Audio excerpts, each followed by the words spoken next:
Fala galera, eu sou Victor Butzloff e este é mais um Futebol em Contexto, um podcast de reflexões contextualizadas sobre futebol. Nos dois últimos episódios, nós, partindo da punição da Federação Paulista de Futebol aos pais das crianças que disputam o Paulista Sub-11 e 12, nós iniciamos uma reflexão sobre o trabalho de juvenil muito jovem, antes de juvenil, no futebol. Se você não escutou esses episódios, eu recomendo que você escute antes deste, para ficar por dentro de tudo que foi falado e se aproveitar, né, ter um melhor aproveitamento do conteúdo que vai ser falado aqui hoje.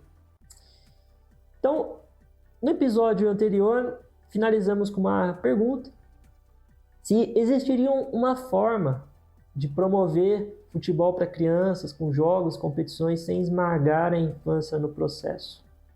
Eu fiz um adendo também no último episódio, ressaltando que, assim, clubes, pessoas que estão nesse contexto e que têm um real interesse em respeitar as crianças, em tratá-las com dignidade, né, cuidar, né, das famílias, oferecer todas as condições para que elas tenham o desenvolvimento delas de forma integral, incentivam a escola, cobram, né, rendimento escolar, enfim.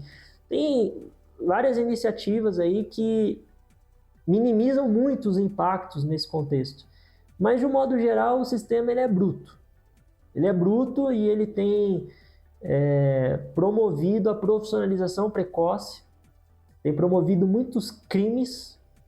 E a gente tem que pensar nisso, a gente tem que pensar em alternativas, em soluções.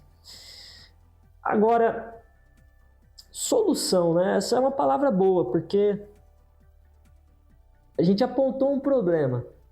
Eu trouxe um problema, falamos sobre isso, e eu me sinto também responsável por falar em solução. Mas será que tem mesmo uma solução para isso? Para todo esse sistema que se interessa muito mais pelo lucro, pelos ganhos financeiros, não está tão interessado assim no desenvolvimento das pessoas, no bem-estar das pessoas. Olha, eu sou cristão e, para mim, sempre que eu penso em solução, eu penso em Jesus, sendo muito sincero. Tem questões aí que são questões de coração, são questões de espírito. Eu finalizei o episódio número 2 falando sobre o amor ao dinheiro ser a raiz de todos os males. Isso é uma coisa que, na minha concepção, na minha cosmovisão, só se a pessoa tiver um encontro verdadeiro com Jesus e ter ali sua vida, seu coração transformado, sua vida transformada, ela consegue se livrar desse veneno que é o amor, o apego ao dinheiro. Agora, é lógico que tem muitas pessoas cristãs que não são assim, que não têm esse amor ao dinheiro, né? Não estou falando disso, mas tem muitas pessoas inseridas nesse sistema que têm uma índole ruim, que estão sendo movidas por pecados, por amor próprio, por vaidade, ganância, ambição. Então, eu não consigo ver uma solução para essas pessoas se não essa. Elas precisam ter um encontro com Jesus. Elas precisam ter um coração transformado. Precisam serem mudadas, né? Ter uma experiência ali com o amor de Deus, mudar a maneira delas de ver a vida, de se relacionar consigo mesmas, se arrepender, e aí sim, aí a história pode ser diferente. Então, eu acredito que se todas essas pessoas que estão no futebol e que se aproveitam desse sistema de uma forma que gera sofrimento, que gera violências, se elas se converterem verdadeiramente a Deus e viverem a palavra, aplicarem a palavra de forma verdadeira, né? Fizerem o que Jesus falou para fazer, cara, problema resolvido. Não estou falando de cristão hipócrita, que fala que é cristão e não é, entendeu? Fala uma coisa e faz outra. Estou falando de pessoas que realmente querem viver a Bíblia, querem viver ali o que Jesus falou para fazer. Então, priorizar o interesse do outro do que a si mesmo, amar o outro mais do que a si mesmo, zelar pelo bem-estar do outro, ser manso, humilde. Veja, são características que geralmente as pessoas que estão ali no poder no futebol e tomam decisões que acabam prejudicando os elos mais fracos da cadeia, eles não têm. Eles têm as outras coisas. As outras coisas aí que você sabe muito bem o que é. Então, veja, solução para mim é essa. A Bíblia diz, o mundo jaz no maligno. Isso para mim resume tudo isso que eu estou falando. O mundo jaz no maligno. O mundo é isso. O mundo ele tem pessoas aproveitadoras, tem sofrimento, tem dor. Por quê? Porque ele está distante de Deus. Deus não criou o mundo para ser assim.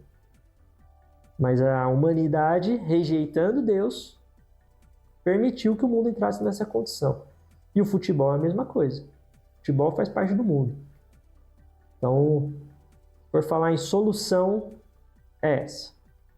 Agora, beleza. E do ponto de vista ali, científico, pedagógico da coisa, né? O que a gente pode pensar? Porque às vezes você está inserido nesse contexto, você pode ser um treinador, um professor de futebol, e você realmente sente, peraí, tem alguma coisa errada na minha prática, na instituição que eu quero fazer diferente, né? Como que eu posso pensar isso? Como que eu posso buscar outras alternativas? Até para ver se eu não estou sendo essa pessoa que está reproduzindo um modelo que não é legal, que não é bom para o desenvolvimento das crianças, enfim. É isso que eu quero falar. Essas alternativas. E aí, quando eu penso nisso tudo, eu volto lá atrás à minha experiência na infância, né, quando eu fazia escolinha de futebol, e eu percebo que havia assim uma diferença muito grande do que eu vivenciava na escolinha de futebol, no ambiente ali estruturado, comparado com o que eu vivenciava em outros lugares quando eu ia brincar de futebol. Aquele racha com os amigos, né? Uma brincadeira em clube, quadra, condomínio, enfim. Eu percebo, olhando para trás, que raramente eu conseguia lá na escolinha me divertir e aplicar todo o meu potencial. E eu consigo, na minha memória, né, revisitando esses momentos, eu consigo lembrar de como eu achava isso estranho. Eu ficava incomodado. Tinha dia que na escola, lá no colégio, que eu estudava, eu jogava bola com os meninos e, nossa, tinha performance de alto rendimento. Aí chegava na escolinha, ia ter lá o jogo, lá o coletivo, né, no final do treino, e eu não conseguia jogar direito. Era o nível lá na escolinha era maior. Não era isso, porque na escola tinha vários meninos que treinavam em outros lugares, tinha alguns até que treinavam em clubes. Eu nunca treinei em clube, mas lá tinha. Então eu ficava assim, às vezes, sem conseguir entender, poxa, por que isso está acontecendo? Eu demorei muitos anos para elaborar isso, para encontrar possíveis respostas, até que eu encontrei um conceito chamado estado de jogo. No formato das aulas e das competições que aconteciam lá, dificilmente eu conseguia entrar em estado de jogo. As atividades para mim eram sem sentido, sem significado. Tinha muitas repetições de movimentos técnicos, táticos, deslocamento, salto. O modo como os professores falavam com a gente era um modo muito sério, muito ali profissional, olhando a gente como mini adultos. Nas competições, nos jogos, o contexto ficava também muito sério. muita tensão. E aí eu quase nunca entrava em estado de jogo. Por causa dessa formalidade excessiva, esse rigor, né, na maneira das coisas acontecerem. Agora, nos ambientes informais, as brincadeiras com os amigos, tudo, aí era diferente. O estado de jogo ele ocorria com muita intensidade. E aí sim, além de jogar tudo o que eu podia jogar, eu tinha também as minhas aprendizagens mais significativas. Então, eu acredito que é muito interessante a gente olhar para toda essa situação pensando nesse conceito do estado de jogo. Mas eu quero dar uma definição acadêmica desse conceito. No artigo O Ensino dos Jogos Esportivos Coletivos, as competências essenciais e a lógica de jogo em meio ao processo organizacional sistêmico, do Scaglia com outros autores, nós temos a seguinte definição. Estado de jogo é a condição de concentração em que o jogador se encontra ao ser envolvido e se envolver com o jogo. É o estado de jogo que garante a condição de entrega total do jogador ao jogo, evidenciando a seriedade própria do jogo e a certeza de que o jogador está sempre dando o máximo de si para a realização do jogo. Na medida em que o jogador está em estado de jogo, entre parênteses, se entregou ao jogo, ele irá mobilizar os recursos, são competências e habilidades disponíveis para jogar cada vez melhor e obter êxito. Então, o que acontecia comigo nos ambientes informais era justamente isso. Uma entrega total ao jogo, um estado de absorção, de concentração, com uma mobilização voluntária de competências e habilidades para obter êxito. E sempre as características do jogo muito presentes: imprevisibilidade, desafio, a representação mental. Tudo isso raramente eu vivenciava na escolinha. E aí eu me pergunto, será que não tem muita criança passando por isso também? Será que não tem crianças que chegam na escolinha ali, no projeto, e encontram um ambiente que não é favorável para que ela consiga ter essa experiência de estado de jogo? E eu não estou falando aqui no sentido da gente relacionar diretamente performance de alto nível com o estado de jogo. Na teoria, através do estado de jogo, né, se a gente atinge esse estado, a gente consegue mobilizar melhor os nossos recursos, que são as competências e habilidades para solucionar a lógica do jogo, para jogar.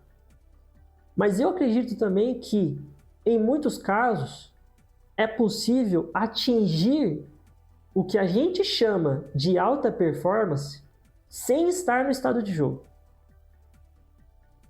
E eu acho que, para mim, esse é o ponto central. Quando eu tento olhar para o que ocorre muitas vezes nesses contextos de competições que imitam modelos adultos, como o Paulista Sub-11, Sub-12, Paulista Sub-13 também, eu acredito que tem muitas crianças ali jogando esses jogos, fazendo ações, comportamentos que parecem corresponder a uma performance de alguém que está vivenciando o estado de jogo, mas na verdade ela não está vivenciando. No estado de jogo, a pessoa está curtindo o jogo, ela está envolvida, ela está absolvida ali. E aí, essa entrega ao jogo, que vem junto à representação, vai fazer com que ela se mobilize, né, para jogar. Mas no campo de futebol, ali, num contexto de um jogo muito pegado, por exemplo, a gente pode ter comportamentos que podem ser explicados também olhando por uma ótica de sobrevivência. De luta, sabe? Luta ou fuga. Ela está lutando para sobreviver, ela está lutando para conseguir aprovação, ela está lutando para permanecer ali.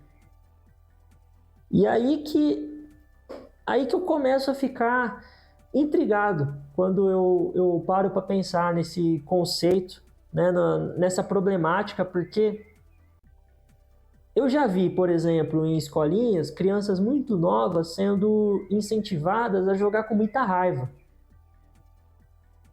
Poxa vida, isso não parece fechar, sabe? A conta parece que não fecha nesse sentido. Se você está incentivando essa vivência emocional, você não está ajudando ela a jogar em estado de jogo. Porque o estado de jogo, ele não é um estado de apenas muita raiva. Ele envolve muito mais que isso. Pode ter uma dose de raiva no estado de jogo? Pode ter. Mas tem outras vivências emocionais importantes, e dentre elas a alegria, que está relacionada ao êxtase, né, da experiência do jogo, que é muito importante. Então, eu acredito que quando a gente olha para as crianças ali jogando, performando, ainda que seja no alto nível, assim, meninos muito bons, a gente pode se confundir, imaginando que ele está em estado de jogo quando na verdade ele não está.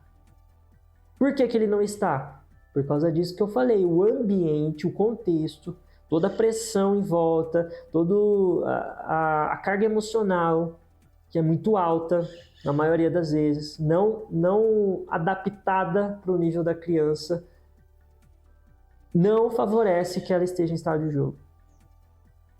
Ela joga. Ela faz acontecer? Ela pode até fazer acontecer. Mas não da melhor forma que poderia ser para ela. E aí que é o ponto. O trabalho do Scargren, então, inspirado no João Batista Freire, vai defender esse estado de jogo como uma vivência essencial para que haja uma aprendizagem significativa e duradoura no futebol. Esse estado de jogo não vai se limitar apenas às partidas formais. Ocorre também em qualquer brincadeira de futebol, e eles vão chamar isso de família de brincadeiras com a bola nos pés. A gente tem várias na nossa cultura: golzinho, driblinho, rebatida, toquinho mineiro, 3 dentro, 3 fora, artilheiro e por aí vai. Quem operacionalizou muito bem essas ideias numa proposta pedagógica foi o Carlos Rogério Tiengo, meu amigo, fundador e proprietário da Ginga. Recomendo muito o trabalho dele. Se você quiser conhecer melhor, procura ele lá no Instagram ou pede para mim o contato que eu posso te passar. Ele oferece treinamento, consultoria especializada para professores de futebol, escolinhas, projetos, cursos de formação. O trabalho dele é excelente. Mas e aí? Eu falei então do estado de jogo, como essa vivência subjetiva que é essencial para a aprendizagem no futebol. Uma vivência subjetiva que eu acredito que não é possível num contexto de profissionalização precoce, porque para que essa vivência subjetiva aconteça, tem que estar tudo harmônico, o nível de carga emocional tem que estar adequado, o nível de pressão social tem que estar adequado, não pode estar exacerbado, tem que ser verdadeiramente lúdico, não pode ser trabalho. Mas o que isso tem a ver com a promoção de jogos, competições formais para as crianças? Para mim tem tudo a ver. O que é uma competição intensa para você? Quando você fala assim, cara, quero jogar um joguinho pegado, o que é? Eu jogo futebol. E já teve dia de eu querer jogar um jogo pegado. Teve outros dias eu queria jogar um jogo mais tranquilo. E aí? Uma competição intensa. Eu estava esses dias andando aqui no meu condomínio, onde eu moro, e eu vi 2 crianças brincando de gol a gol dentro de uma caixa de areia, assim, que ela é fechada. Elas estavam lá dentro, eram crianças, deviam ter, sei lá, uns 6 anos. E elas estavam muito competitivas umas com as outras ali, discutindo se não foi gol, não foi, bateu ali, não sei o que, querendo ganhar uma da outra. E quando eu volto novamente para minha infância, eu lembro de situações assim de brincadeiras em que a coisa ficava muito séria. Tanto que o título desse episódio é Competição de Criança é Coisa Séria. Sim, a brincadeira era muito séria. A gente queria ganhar e quando a gente ganhava, a gente zoava o outro que perdeu ainda. Será que quando a gente olha para as crianças que jogam muito bem, que chegam ali num projeto, numa escolinha, e tem um nível alto, será que quando a gente pensa numa competição intensa para essa criança, uma competição que ajude ela a se sentir desafiada, porque o desafio é um elemento importante para o jogo, será que a gente não está usando a nossa ótica de adultos para definir o modelo de competição, para definir o formato, como que tem que ser essa competição? Eu acho que essa reflexão ela é essencial, ela é muito importante, porque se o estado de jogo é uma vivência subjetiva e se as crianças têm tanta facilidade de atingir esse estado, por que nós temos tanta pressa em inseri-las em competições formais que imitam o modelo profissional adulto de competição? Será que é realmente necessário? Será que as crianças precisam disso para continuar a aprender? Se a preocupação sua for pensar no ambiente rico de aprendizagem, para que a criança continue ali se desenvolvendo bem, melhorando a sua performance, sempre em equilíbrio também com a maturidade dela, maturidade psicológica, emocional, ajudando ela a desenvolver essa maturidade. A resposta vai estar aonde? Vai estar em competições de alto rendimento que imitam o modelo adulto, profissional, ou em competições que podem até ser de alto rendimento, dado o nível de habilidade das crianças, mas que vão preservar a ludicidade, o estádio de jogo, que vão priorizar a experiência delas e não aquilo que a gente quer ver, não aquilo que a gente acha que é necessário. Tem muita gente que justifica a necessidade dessas competições dizendo que a criança, por ter atingido já um determinado nível de habilidade, ela precisa continuar a ser estimulada. Tá muito fácil para ele, tem que jogar um nível mais difícil. Cara, o desafio é importante mesmo. Se não tem um desafio, não tem jogo, fica sem graça. A criança não vai achar legal, ela quer um desafio. Mas aí que tá, a criança quer o desafio. Como será que é o desafio para ela? Para uma criança de 10 anos que super desenrola no futebol, o que será que é o se sentir desafiada? Como que a gente pode, pensar essa competição tentando enxergar da ótica dela? Será que a gente precisa fazer um campeonato paulista, que é a reprodução do que ocorre no profissional? Você fala campeonato paulista sub-11, olha o peso que tem isso. Vai ter um campeão do estado. Será que é isso que a gente precisa? O campeonato ali regional, municipal, tem que ser aquela coisa grande. Mas se a gente fizer uma integração, um festival, um espaço onde crianças de vários clubes, várias escolinhas possam jogar sem aquela exigência por performance, por ter que classificar, ter que ser campeão, aquela coisa toda, né? Porque as competições longas, elas geram isso. Agora, se a gente faz pequenas competições, várias pequenas competições, priorizando essa experiência das crianças, eu acredito que a gente está indo para um caminho mais interessante. Será que nós, adultos, não estamos impondo o que para nós é competição? Reflita comigo sobre isso. Eu não terminei essa reflexão vai continuar pelo resto da minha vida. Eu estou te entregando o ponto que eu consegui chegar. Aí, a partir daqui, eu não sei para onde vai. Mas eu quero mencionar 2 exemplos como alternativas aos formatos competitivos tradicionais. Um exemplo é o que nós aplicamos no projeto de futebol da Unesp, aqui em Bauru, e outro é um exemplo muito interessante que foi aplicado no Manchester United em 2002, 2003. Aqui na Unesp, desde 2023, nós estamos realizando um festival em que as crianças jogam com seus familiares. Nós montamos campos reduzidos e fazemos vários jogos de 4 contra 4, 7 contra 7, a depender da idade. Um sub-9, por exemplo, a gente monta campos de 4 contra 4. E aí os adultos, né, os pais, familiares que conseguem comparecer, jogam com limitação de toques na bola e proibição de fazer gols. E aí as crianças, elas acabam sendo as protagonistas do jogo, elas entram em estado de jogo, né, se divertem muito, curtem, se entregam, né, com muita intensidade, e acabam vivenciando ali uma interação muito legal, né, entre as famílias. As experiências com esse festival têm sido muito positivas. Nós já fizemos ele, se não me engano, 2 vezes. Eu ia falar 3, mas eu acho que foram 2 vezes. E, é legal demais ver ali o sorriso da criança jogando com o pai, com a mãe, né, tendo a oportunidade de fazer um gol com passe recebido de um familiar. É muito legal. A criança curte muito. Então, veja, uma alternativa de competição super sadia, que trabalha muitas coisas legais, inclusive nos próprios adultos que vão, porque, olha, a gente tem que dar uma freada, tem que dar uma freada na competitividade, porque se deixar, tem pai que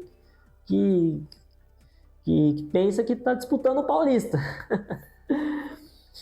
Mas fica aí a dica, essa recomendação. E um outro exemplo é o festival que o Manchester United realizou em 2002 e 2003. Eles, para a categoria sub-9, ao invés dos jogos tradicionais 8 contra 8 da liga de base, 8 contra 8 mais os goleiros, né, então 9 contra 9, eles promoveram um festival com 4 modelos de jogos de 4 contra 4. Então eram 4 formatos diferentes de jogos, mas todos eles envolviam essa relação de 4 contra 4. E eles convidaram outros clubes formadores para participar desse festival. Então eles misturaram lá as crianças, formaram vários times com 4. Eu acho que tiveram confrontos até com crianças do próprio clube. Então 4 do Manchester United contra 4 do Manchester United. E aí depois eles fizeram uma análise comparando períodos equivalentes de posse de bola nos 2 formatos e encontraram resultados muito interessantes. Então pegando, né, recortes, olhando, né, momentos equivalentes de posse de bola das equipes, né, olhando para os próprios atletas deles, para os próprios meninos do Sub-9. O Manchester United pegou e analisou ao mesmo tempo, num formato 9 contra 9 e no formato 4 contra 4. E aí, quais foram os resultados? Em média, nesse formato de 4 contra 4, com jogos reduzidos, houve um aumento de 135% no número de passes, 260% no número de finalizações, 500% no número de gols, 225% no número de situações 1 contra 1 e 280% no número de dribles. Os resultados indicaram a superioridade do formato de jogos variados 4 contra 4 em promover este aumento significativo de oportunidades de passe, finalizações, gols e dribles. E além desses dados de scout, eles também coletaram comentários de diretores, coordenadores, treinadores, pais e outros observadores sobre esse esquema. Foram 361 comentários positivos contra 80 negativos. Em geral, houve o quê? Um grande reconhecimento de que este novo formato era mais divertido, com menos ênfase em vencer, com mais liberdade de expressividade, criatividade, tomada de decisão e melhor para o desenvolvimento integral no futebol. Lá eles não usaram essas palavras, estado de jogo, mas eu arrisco a dizer que este esquema favoreceu muito essa vivência subjetiva, com mais frequência e intensidade do que eles vivenciavam na competição da liga. Se você se interessou, quem publicou esse projeto piloto foi o Rick Fenoglio. Em 2021, ele participou do Futebol DNA Podcast, comentou sobre esse esquema, sobre o uso dos jogos reduzidos, contou como é que foi essa experiência. Foi ouvindo esse podcast que eu conheci essa iniciativa. Aí depois eu pesquisei e encontrei os materiais completos sobre o que eles fizeram. Então, essas duas alternativas, elas nos mostram possibilidades. São as únicas? Não. É aquele negócio, né? Dificilmente um método, uma forma de fazer vai funcionar em todos os lugares. O que a gente faz aqui na Unesp talvez não funcione na sua realidade, mas dá para se inspirar, dá para pegar ideias, e eu acho que o principal é entender de verdade quem são as pessoas que estão ali, o que elas precisam e cumprir com a nossa responsabilidade. Nossa responsabilidade como treinador, como professor, como clube, como pai, como mãe, e também cobrando de quem está lá em cima, como presidentes de federação, diretores, coordenadores, desses cargos de liderança também. E aí? O que você achou disso tudo? Faz sentido para você? Você teve algum insight? Eu espero que essa conversa, né, que foi dividida em 3 episódios, te ajude a olhar para o futebol infantil de uma forma diferente, a repensar a prática, a repensar a maneira como você está se relacionando com o futebol, com as crianças e principalmente gerar reflexões que vão provocar transformações, que não vão ficar só no campo das ideias, mas que vão se converter em ações práticas. Então, não aceite nada menos do que isso. Se você ver crimes acontecendo, denuncie. Nós temos que se posicionar, temos que fazer a nossa parte, não podemos aceitar. E eu acredito, como eu disse, né, lá no começo, que tendo o nosso coração alinhado com as intenções, com as motivações corretas, eu acho que não é tão difícil assim acertar. É só querer acertar, é só querer tratar as crianças com respeito, com dignidade, se preparar para isso e aí é trabalhar firme e fazer o melhor. Então, seja na iniciação, quando a criança está começando no futebol, como na transição para a especialização ali, já perto da puberdade, nós precisamos conservar o lúdico e promover os ambientes de ensino que conservem o estado de jogo, que priorizem o estado de jogo, que priorizem o respeito às crianças, que priorizem o desenvolvimento integral delas. É disso que toda criança precisa para seguir evoluindo no futebol. Profissionalizar, essa preocupação tem que ficar só para depois ali na metade, para o fim da adolescência. Faz sentido para você?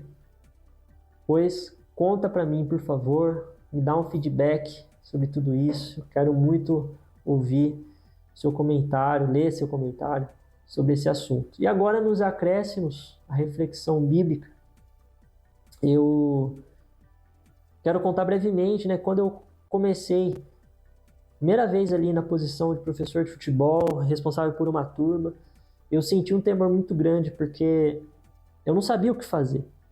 Eu tinha, assim, uma noção, mas qual era o melhor caminho? Qual era o melhor método, as melhores práticas pedagógicas, quais eram os melhores conteúdos? E eu lembrei de Provérbios 22:6, que diz: ensina a criança no caminho que deve andar, e ainda quando for velho não se desviará dele. Esse versículo ele me desperta para 2 questões que estão relacionadas a isso. Qual é o caminho e como ensinar? Primeiro, qual é o caminho? Que responsabilidade é essa? Ter a clareza do caminho em que deve andar. O que pode ser incluído neste caminho? Quais são os valores, os objetivos, os conteúdos de ensino? Qualquer pessoa que tem alguma influência num aspecto de desenvolvimento de uma criança tem que refletir. Eu estou ensinando a criança a andar em qual caminho? O que é valorizado nesse caminho? O que é posto como prioridade, como objetivo, como meta de aprendizagem? Então esse foi o primeiro núcleo de questões que me vieram quando eu comecei a tentar definir bem. Poxa, o que eu vou promover aqui para essa turma, para essas crianças? O que eu estou trazendo de conteúdo? E isso é muito mais que futebol. É muito mais do que conteúdo de futebol. Porque a nossa forma de se portar, de estar, a maneira como a gente se revela ali, como a gente se relaciona, o que a gente enfatiza, isso vai gerar aprendizado nas crianças. Elas estão olhando para tudo que nós fazemos, para tudo que nós falamos. Então, qual é o caminho em que deve andar? Essa é a primeira pergunta que esse versículo me desperta e ela me atravessa até hoje. O segundo núcleo é como ensinar. Quais são os melhores métodos, as melhores estratégias pedagógicas, O que determinado método me entrega, o que ele favorece? Eu tenho ali uma ideia de conteúdo, qual é a melhor maneira de eu aplicar com essa turma, com a outra turma? São questões relacionadas à pedagogia do esporte e às ciências, né, do treinamento, tudo. Também a psicologia do esporte.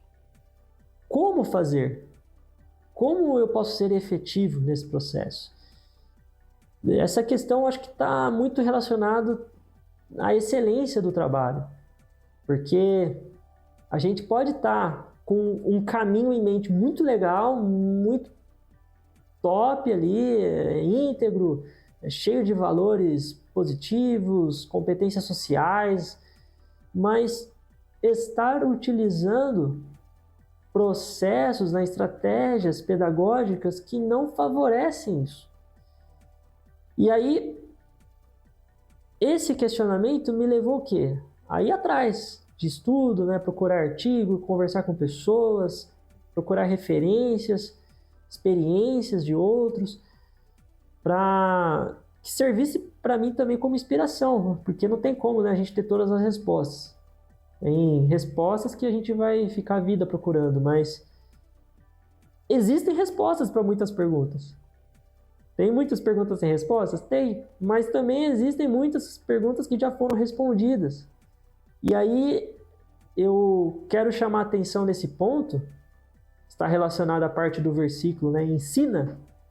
A nossa responsabilidade como professor, educador, treinador, né, pai, mãe, de procurar conhecer e aprender informações de qualidade. Poxa, se você atua com futebol, se você é professor de futebol, treinador de futebol e não procura ir atrás de leituras especializadas, né, artigos acadêmicos, cursos, profissionais que são referência na área, que podem te ajudar a repensar sua prática, você está falhando nesse ponto.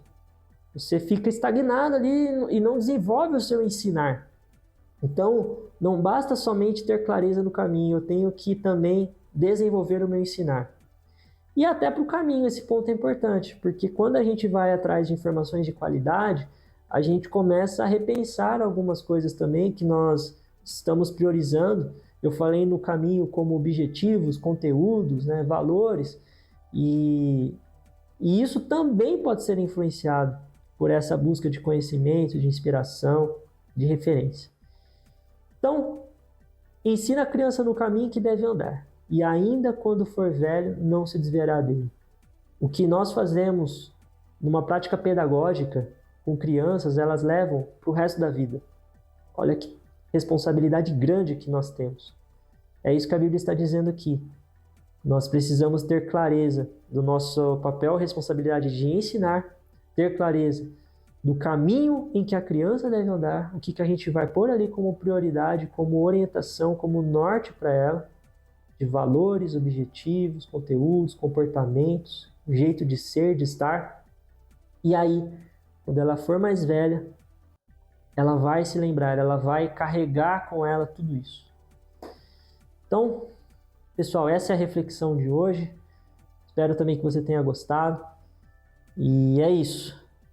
Finalizamos aqui essa sequência de 3 episódios sobre esse assunto.